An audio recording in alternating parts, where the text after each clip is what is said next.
अतीत का आईना। गांव में रामकिशन नाम का एक व्यक्ति रहता था। वह परिश्रमी था, लेकिन जीवन में कुछ असफलताओं के कारण हमेशा निराश और दुखी रहने लगा था।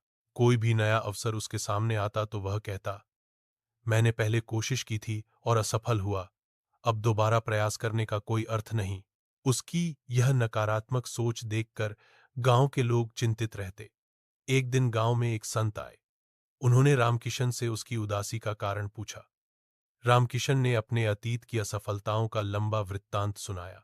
संत मुस्कराए और उसे अपने कुटिया में ले गए। वहां एक बड़ा जादुई आईना रखा था। संत ने कहा, बेटा, इसमें देखो। जैसे ही रामकिशन ने देखा, उसमें उसकी पिछली असफलताओं की झलकियां दिखाई देने लगीं। पुरानी गलतियां और हार मानने के दृश्य मानो जीवित हो उठे।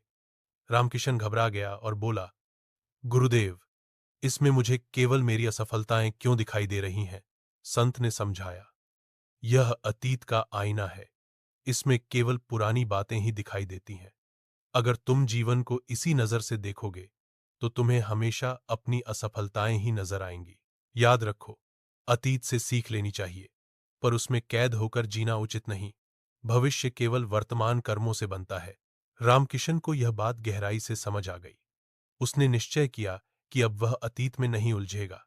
उसने नए उत्साह के साथ खेती शुरू की और धीरे धीरे सफलता पाने लगा।